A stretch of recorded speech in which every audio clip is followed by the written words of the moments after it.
Larry Dixon, and this is a conversation with First Baptist Church.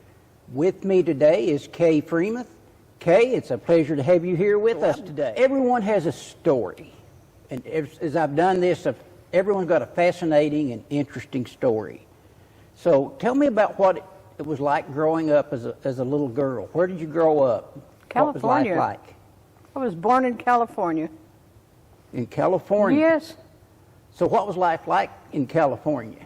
Well, I was there until I was 9, and my parents divorced, and that was the end of that. I hadn't seen my father since, but it was different. At one point, when I went to school, I remember the first 3 or 4 grades, I was in a different school every year, so that means my father changed jobs every year, and he was a farm-type working man. And he was good to us, and it was a good little experience. There was a chicken farm at one point, and a cattle ranch at another point, or a milk farm, you know, where the milk trucks came. And this was in the 1930s, late in the 1940s, and it was interesting, and it was fun. And I had 2 parents, and that was nice. And then in about 1945 or 6, my parents got divorced, and my mother took us to Pennsylvania, where she had people. They came out of Minnesota to begin with, and my father's people, a couple of them, went to California to seek their fortunes, and he was one of them. And my mother's people drifted down into Pennsylvania. So you got to travel some. Oh, yeah. Can you imagine on a Greyhound bus 5 days and 5 nights with 3 small children? On the road every minute. That's the way. Nobody traveled on airplanes back in the day. You know, this was before transcontinental travel was a big deal. Wow. So as a child growing up and going to school and in new places and meeting new people, what was that like? Well, I never paid too much attention to it. Really. I remember for the 2nd grade, I went to probably one of the last one-room schools in the country. And because all the neighborhood kids, this was on the farm in the country. And we were all in one classroom. Wow. That's about what I remember of the 2nd grade. So what are your hobbies? Oh, well, anybody that knows me knows that I crochet most of my life. Can't do anything standing up anymore, but sitting down, I'm still a powerhouse. I read and I crochet and stuff. And growing up, what was a traditional family evening meal? You know, as you traveled around, or was there a traditional meal? Not really. When we went to Pennsylvania, I was 9, and my brother was older by a year, and my sister was 3 at the time. And we lived with my aunt and uncle and their only child. And we learned how to cook real fast because my mom worked in Erie, Pennsylvania.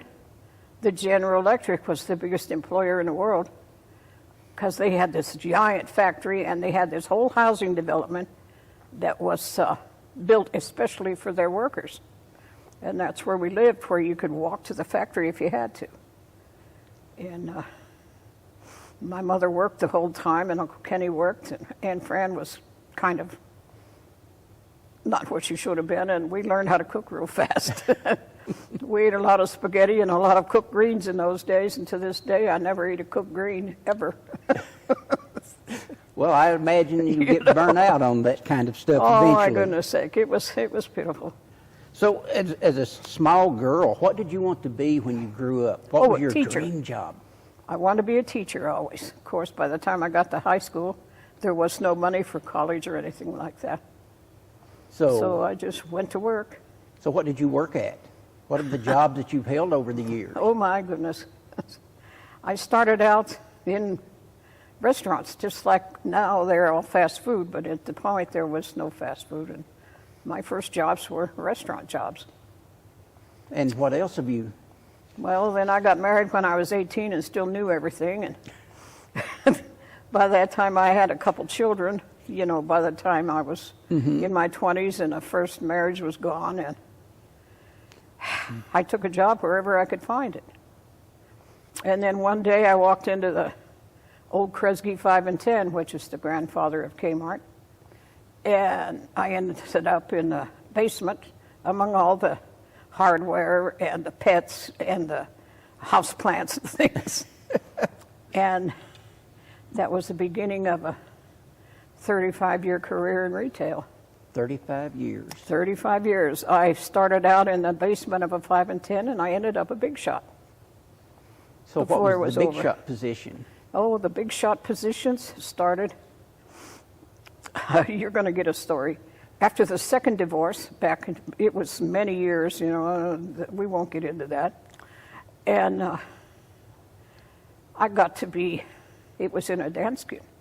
Danskin was exercise. Can you imagine me with exercise wear and all that kind of stuff? And I'm going through this. Let's see. And I went on up from there. I opened 3 Danskin outlets and managed 2 of them. And I went to Texas, and I said, oh, send me quick, because my daughter had married and had 2 children in Texas.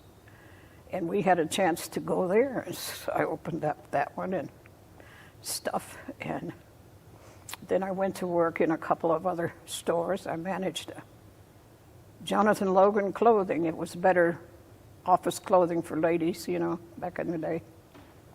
And then I ended up with Reading China, which is my best job that I ever had. The most fun. So what is Reading China?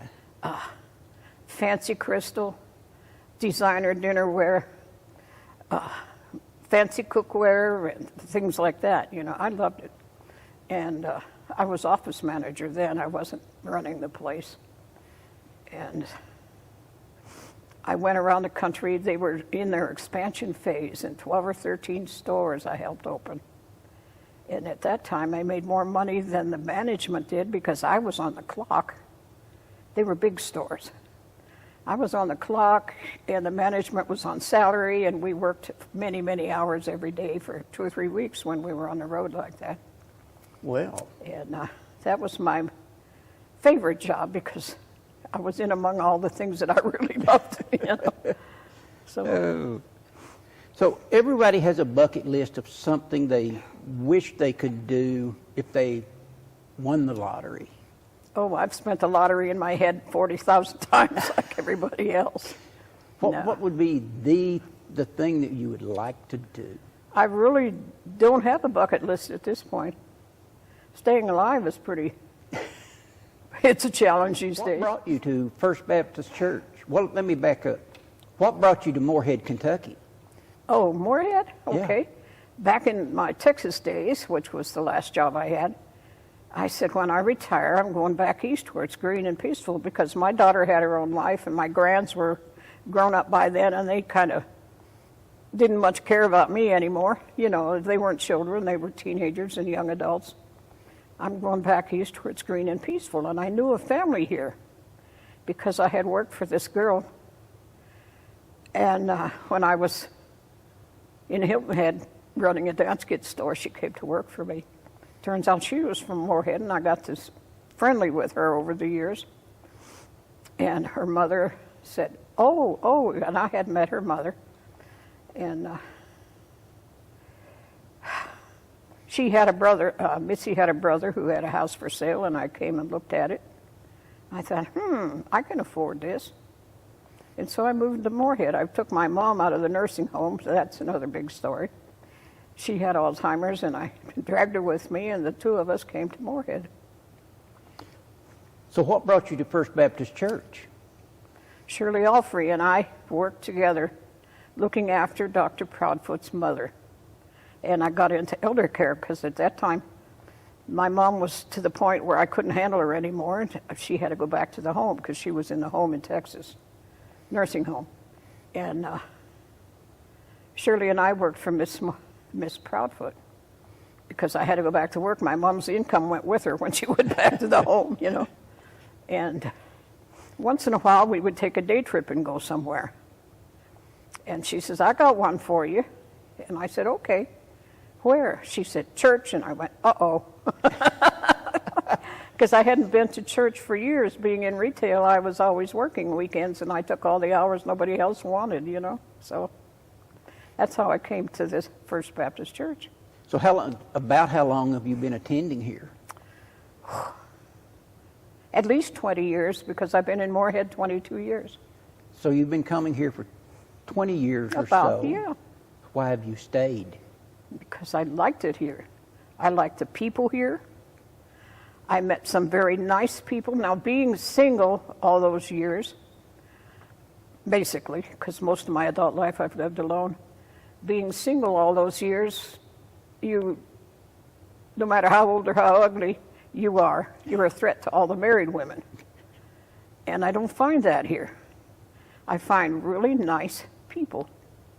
Of course, I'm old and uglier than ever now, so maybe that's part of it. But no, the people in this building are really nice, and they become my friends. Well, you are a special part of this church, I can assure you of that. Gee whiz, you know, I mean, I was welcomed, and I feel welcomed, and people care about me. And I have other people that I can either do for or associate with and not be a threat to their lifestyle and that sort of thing. So in your long career in retail and so forth, what would you consider your proudest accomplishment? Gee whiz, let's see, there were several. My proudest accomplishment would probably be, as I said, I ended up a big shot. And it was all strictly on-the-job training. I said, that's not bad for somebody that quit school in the 12th grade. No college, not even a diploma from school, because I missed a lot of school because I used to work all the time. Even as a teenager, I worked all the time.